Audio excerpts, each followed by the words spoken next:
मुंबई सीखे दिल्ली से। देश में बच्चे कोरोना के मामले में सबसे ज्यादा असुरक्षित हैं। वो स्कूल जा नहीं पा रहे, ऑनलाइन पढ़ाई को मजबूर हैं क्योंकि 15 साल से छोटे बच्चे पूरी तरह से अनवैक्सीनेटेड हैं और 15 से 18 साल वाले बच्चों का वैक्सीनेशन अभी बुनियादी स्तर पर ही है। लेकिन इसी बीच मुंबई समेत पूरे महाराष्ट्र में बच्चों को स्कूल भेजने की जल्दबाजी शुरू हो गई। सरकार ने 24 जनवरी यानी सोमवार से पहली से 12वीं तक के स्कूल खोलने का फैसला ले लिया। आज हम इस मुद्दे के दोनों पहलू आपके सामने रखेंगे, फिर आप खुद तय करेंगे कि इस मुद्दे पर आपको किसकी घंटी बजानी है।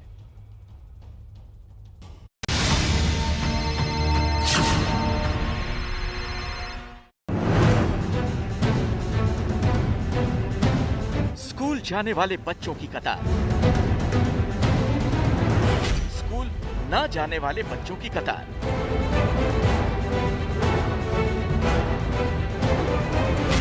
आप अपने बच्चों को किस कतार में देखना चाहेंगे?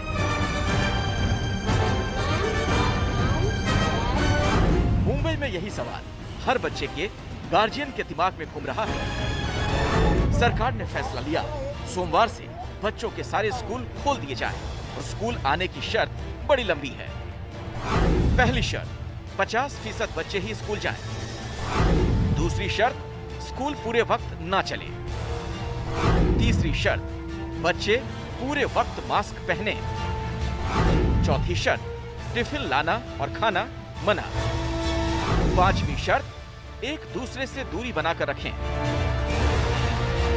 यानी कि मास्क बराबर डालनी है, हाथ धोना है और सेफ डिस्टेंस रखना है। फिर सब टीचर्स ने और स्टाफ मेंबर्स ने वैक्सीन लिया हो, क्योंकि बच्चों को ज्यादा करके एडल्ट से लगता है। सर्कुलर निकाले कि जो बच्चे को बुखार है, जो वैसे भी अगर कोविड नहीं था भी तो बच्चे को बुखार था तो वो वापिस ही भेजा जाता था, तो उनको स्कूल में ना भेजें। सुन लिया आपने, स्कूल खोलने की शर्त क्या है और स्कूल खोलने का पक्ष क्या। अब यहाँ खड़े होते हैं कुछ सवाल। पहला सवाल, आखिर स्कूल खोलने में जल्दबाजी क्यों दिखाई जा रही है? दूसरा सवाल, स्कूल खुलेगा तो बच्चे एक दूसरे से मिलेंगे ही, मिलने पर रोक क्यों? तीसरा सवाल, बच्चे पूरे वक्त मास्क लगाकर रखें, इसे किस तरह लागू करेंगे?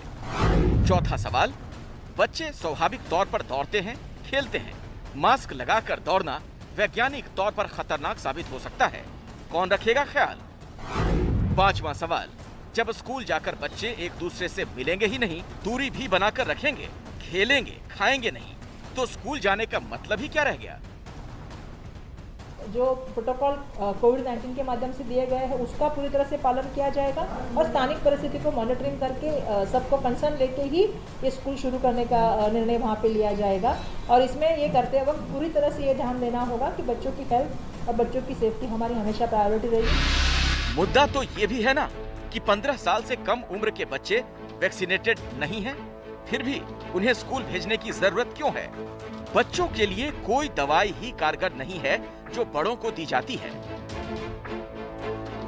ऐसे में सवाल ये है, आखिर स्कूल एक आदेश में बंद होने वाली चीज नहीं जिसे एक नए आदेश से ऐसे ही खोल दिया जाए। यहाँ बच्चों के वर्तमान और भविष्य का सवाल खड़ा हो जाता है। सवाल ये भी खड़ा होता है, अगर बच्चों में संक्रमण बढ़ा तो उसके लिए सरकार ने क्या इंतजाम किए हैं? हमारी जिम्मेदारी में पूरे मुंबई में जो हमारे आईसीयू बेड है वो 3000 से ऊपर हमारे आईसीयू बेड है। जो हमारे पेडियाट्रिक आईसीयू है वो 154 के कोविड-19 कोरोना के, और हमारी न्यूनेटल वार्ड है वो 54 है। आज भी हमारे पास बेड वैकेंट ज़्यादा है। ऑक्सीजन की जरूरत पड़ने पर बच्चों के लिए एकदम से डिफरेंट सेटिंग और मास्क की जरूरत होगी। क्या मुंबई ने इसके इंतजाम किए हैं? और स्टूडेंट आने के बाद मास्क और सैनिटाइजर बॉटल उसके पास रखी जाएगी।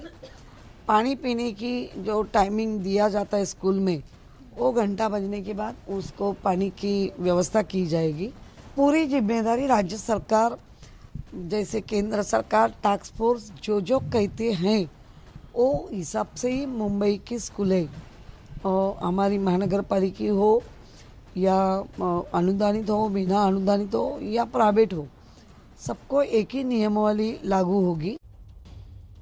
देश में वैक्सीनेशन की जो रफ्तार है और कोरोना संक्रमण की जो रफ्तार दिखाई दे रही है, इसमें असमंजस ये है कि हम किस पर यकीन करें। वैक्सीनेशन एक प्रक्रिया है जिसे पूरा होने में वक्त लगेगा। 15 से 18 साल के बच्चों के वैक्सीनेशन की रफ्तार ज्यादा होने के बावजूद संख्या इतनी बड़ी है कि उसे पूरा करने में दिक्कत आ रही है। ऐसे में अनवैक्सीनेटेड पहली, दूसरी, तीसरी जैसी कक्षाओं में पढ़ने वाले बच्चों को स्कूल लाकर खतरे से दो चार कराना किस तरह की समझदारी है? सबसे पहले तो यह मान लेना ही गलत है कि बच्चों में कोरोना के लक्षण कम होते हैं, उनमें सीरियसनेस ज्यादा नहीं होती। तो क्या इस भ्रम को हम स्कूल खोलने का आधार बना सकते हैं? बच्चों को अगर ऑक्सीजन की जरूरत पड़ी तो कितने अस्पताल तैयार हैं? बच्चों को अगर दवा की जरूरत पड़ी तो वो दवा कौन सी होगी? सवाल कई हैं, पुख्ता जवाब नहीं।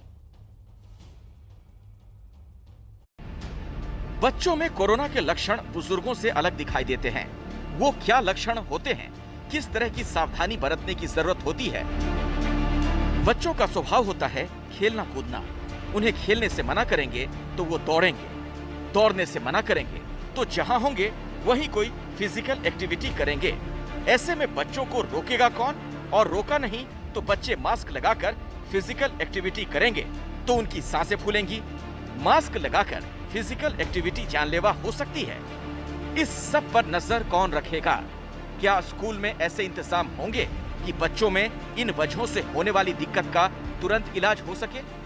हमने हर स्कूल जो है वो हमारे हॉस्पिटल्स जो है बीएमसी के उनसे अटैच किया है, और ऐसी कोई भी दिक्कत अगर किसी स्कूल में आती है तो हमारा जो टीचर है, हेडमास्टर है, वो उन डॉक्टर्स को कंसल्ट करेंगे और डॉक्टर एग्जामिन करेंगे कि सिचुएशन क्या है और वो डिसीजन देंगे कि क्या करना चाहिए आगे।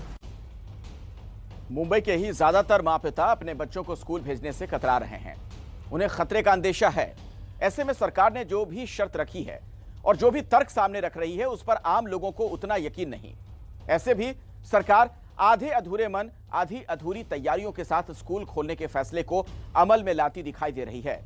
मुंबई के प्रभात देवी इलाके में मौजूद माता पिता ने एबीपी न्यूज को बताया वो अपने बच्चों को स्कूल नहीं भेजेंगे क्योंकि फिलहाल शहर में हालात ठीक नहीं। स्कूल में भेजने का हम लोगों ने कुछ डिसाइड नहीं किया है, क्योंकि जो क्लाइमेट चल रहा है मुंबई का क्लाइमेट ऐसे चल रहा है कि जो नॉर्मल आदमी वो भी बीमार पड़ रहा है, और तो बच्चे तो इस क्लाइमेट में इतने प्रॉब्लम हो जाएगा। इससे हम लोग स्कूल भेजेंगे तो उनको प्रॉब्लम हो जाएगी। नहीं, स्कूल तो नहीं भेजेंगे क्योंकि उन लोग घर में रहते हुए मास्क ऐसा पहनते हैं तो नीचे ऊपर करते रहते हैं। 2 घंटे के लिए उन लोग लगाएंगे, उनको सांस लेने के लिए भी प्रॉब्लम हो जाएगी। नहीं भेज सकते, मतलब जो ऑनलाइन जो चालू है ना वही बेटर है। स्कूल तो खुलना ही नहीं चाहिए, बिकॉज अभी तो ओमाइक्रॉन के पेशेंट हर दिन 6000, 7000, 8000 के तकरीबन ग्रुप बढ़ रहे हैं। मुंबई में भी ज्यादातर सरकारी स्कूल बीएमसी के तहत आते हैं और बीएमसी भी सरकार के फैसले के मुताबिक स्कूल खोलने की तैयारी कर रही है। ऐसे में बच्चों पर संकट चौतरफा दिखाई दे रहा है।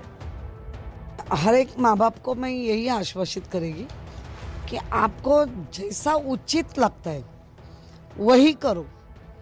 जिसको डर है तो उनको ऑनलाइन भी हम दे रही है शिक्षा। प्राइवेट स्कूल है, उनकी तैयारी देखो और ज़्यादा से ज़्यादा बच्चे लोगों को ये सीख दे दो कि मार्क्स नीचे मत करो। अब हम आपको दिखाते हैं मुंबई की असली हालत, जहां कोरोना संक्रमण रुकने का नाम नहीं ले रहा। ये कुछ तस्वीरें हैं जो मुंबई की असली हालात को दिखाती हैं। बच्चों की बात छोड़ भी दें तो बड़े, बुजुर्ग, वयस्क और समझदार लोग किस तरह कोरोना नियमों को नहीं मान रहे। तो बच्चों से उम्मीद करना कि वो सारे स्टैंडर्ड प्रोटोकॉल को मानेंगे, ये कुछ ज्यादा नहीं होगा।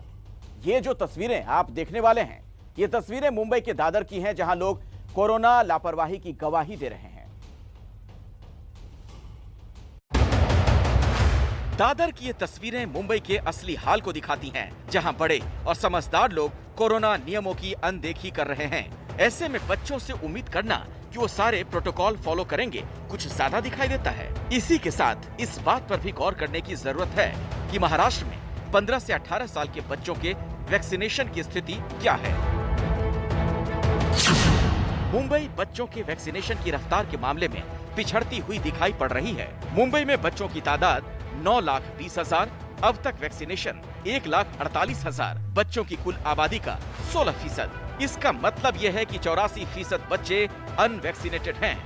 9 लाख लोगों को हमको 28 दिन में पूरा करने का हमने अपने निर्धारित किया है। 28 दिनों बाद में जब सेकंड डोज भी हो जाएगा तो सेकंड डोज देने में हमको कोई असुविधा ना हो, कोई दिक्कत ना हो, वैसा हमने नियोजन किया है और उस मुताबिक हम इस प्रोग्राम को आगे लेकर जाएंगे। स्कूल भेजने को तैयार माँ पिता। स्कूल भेजेंगे तो भी खतरा है, नहीं भेजेंगे तो भी पढ़ाई का खतरा है ही ना, तो भी हम लोग क्या करने का भी। घर पे बैठ के ऑनलाइन तो क्लास होता ही नहीं, उसमें क्या बच्चे दिन भर मोबाइल में ही लगे रहते हैं। केसेस बढ़ रहे हैं लेकिन अभी क्या कर सकते हैं, वैसे भी घर में बैठ के भी बच्चे बहुत ज़्यादा ही एकदम टीवी मोबाइल में एकदम ज़्यादा ही मतलब ध्यान दे रहे ना, तो इससे अच्छा स्कूल जाएंगे। अभी क्या सब कुछ तो स्टार्ट हो गया है, वैसे भी सब लोग यहाँ वहाँ जाके आते हैं फिर घर पे जाते हैं, तो बच्चों को ही क्यों घर पे बिठाना, वो उनका ही नुकसान हो रहा है। स्कूल भेजने से मना करने वाले माँ पिता। भेजना मतलब मैं बच्चों के लिए होल्ड करूँगा, क्योंकि जून के बाद अगर चालू मतलब वैसे भी स्कूल स्टार्ट होगा और अभी वैकेशन लग जाएगा, 2 महीने 3 महीने स्कूल भेज के मतलब ही नहीं है, तो अभी इतना रुके और 2 महीना रुक जाते हैं ऐसे। अभी दिन ब दिन पेशेंट तो बढ़ते जा रहे हैं और ये जो नया वेरिएंट है वो बच्चों के लिए थोड़ा सा खतरनाक है ऐसा बोल रहे हैं, तो थोड़ा एज अ पेरेंट हमें बहुत डर लगता है कि कैसे उनको स्कूल भेजने का। स्कूल जाने को तैयार बच्चे। पढ़ाई करेंगे अच्छा रहता है, वहाँ पे मोबाइल पे बोर हो जाते हैं। स्कूल जाने से मना करते बच्चे। स्कूल तो बहुत अच्छा है लेकिन अब कोरोना के वजह से तो बहुत बहुत टेंशन आ रहा है कि क्या है ये कोरोना, तो हमें ऑनलाइन भी अच्छा हो सकता है अगर हमने अच्छे से ध्यान दिया, अच्छे से अगर मैथ की अगर हमने अच्छे से सॉल्व किए तो हमें समझ आ जाएगा। तो मिला जुलाकर बच्चों को स्कूल भेजने के सारे पहलू पर गौर करें तो फिलहाल ये तय करना मुश्किल है कि बच्चों को स्कूल भेजें या ना भेजें। सरकार किसी भी फैसले को सफल बना सकती है, लेकिन उसके लिए बड़े स्तर की योजना बनानी होगी ताकि बच्चे हर हाल में महफूज रहें। स्कूल के अंदर भी बाहर भी जिम्मेदारी सबकी है।